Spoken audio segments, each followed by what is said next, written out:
आज बड़ा ही सौभाग्यशाली हूँ मैं कि प्रभु श्री राम की नगरी में उन दिनों में आया हूँ जब शीघ्र ही रामलला अपने गृह में विराजमान होने वाले। हमारे 500 वर्ष की कड़ी तपस्या के बाद इतनी जो भक्तों ने कुर्बानियां दी, उसके बाद ये 22 जनवरी का दिन अयोध्या के लिए इतिहास बनकर आया है। आप मेरे पीछे देख रहे हैं, मैं सरयू नदी में इस समय विराजमान हूं। कहते हैं अयोध्या की 4 बातें उसी समय की हैं जिस समय के श्री राम जी थे। सबसे पहला, यहाँ की धरती वही की वही है, सरयू नदी उसी युग की है। तीसरा, प्रभु श्री राम का नाम। और चौथा, लोगों का उन पर विश्वास। कहते हैं ब्रह्मा जी ने जब सृष्टि की रचना की तो राजा मनु को सृष्टि चलाने का आदेश दिया। राजा मनु ने अपनी राजधानी अयोध्या जी को बनाया। जब यहाँ राजधानी बन गई तो जल की समस्या उनको तंग करने लगी।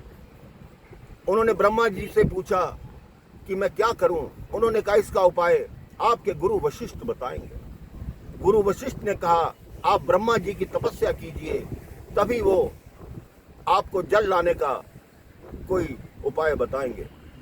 तो राजा मनु ने ब्रह्मा जी की तपस्या की। ब्रह्मा जी उनकी तपस्या से प्रसन्न हुए।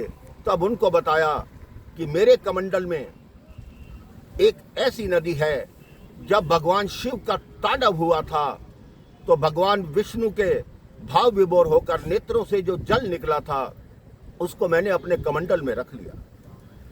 लेकिन जब वो नदी उन्होंने पृथ्वी पर भेजी तो वो मानसरोवर में लुप्त हो गई। उसके पश्चात उन्होंने अपने गुरु वशिष्ठ से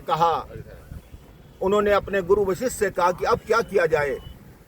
ब्रह्मा जी ने गुरु वशिष्ठ से कहा कि आप तप करके इस नदी को अयोध्या जी ले जा सकते हैं। ब्रह्मा जी ने जो वशिष्ठ जी को कहा, वशिष्ठ जी ने सर के बल खड़े होकर मानसरोवर पर तपस्या की। तब सरयू नदी का आगमन अयोध्या में हुआ। कहते हैं सरयू को नेत्रजा भी कहा जाता है क्योंकि यह भगवान विष्णु के नेत्रों से निकली है। सरयू जी की इतनी महानता है मेरे भाई बहन। जब प्रभु श्री राम लंका विजय करके अयोध्या में वापस आए तो लक्ष्मण जी बड़े सोच में पड़े रहते थे। प्रभु श्री राम ने पूछा, लक्ष्मण क्या बात है, किस सोच में रहते हो? लक्ष्मण जी ने कहा, मेरे मन में यह ग्लानि होती है कि हमने एक ब्राह्मण की हत्या की है। तो राम जी ने कहा, चलो हम सरयू स्नान करके आते हैं, तुम्हारा ये सारा पाप समाप्त हो जाएगा। लक्ष्मण जी के मन में संदेह था कि सरयू स्नान तो हम रोज करते हैं, तो सरयू स्नान से भला हमारा पाप कैसे समाप्त होगा। लेकिन प्रभु श्री राम के कहने के अनुसार लक्ष्मण जी उनके साथ आए। जब सरयू किनारे पहुंचे तो उन्होंने देखा एक युवक जो काले अश्व पे था और काले वस्त्र पहने हुए था, वो सरयू जी में घोड़े सहित गया। जब वापस आया तो घोड़ा भी सफेद था, वो व्यक्ति भी सफेद था। राम जी ने उसको रोका कि आप कौन हैं? उन्होंने कहा, मैं तीर्थराज प्रयाग हूं। सारी नदियों के पाप मेरे में एकत्रित होते हैं। जब पापों की अति हो जाती है, मेरा पूरा शरीर काला पड़ जाता है, तब मैं आकर सरयू स्नान करता हूं तो मेरे सारे पाप समाप्त हो जाते हैं।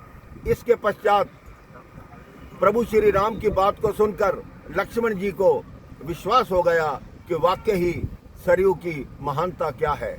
इसलिए भी आप सब प्रेम से बोलिए, बोलो सरयू मैया की जय। जय जय श्री राम। राम राम।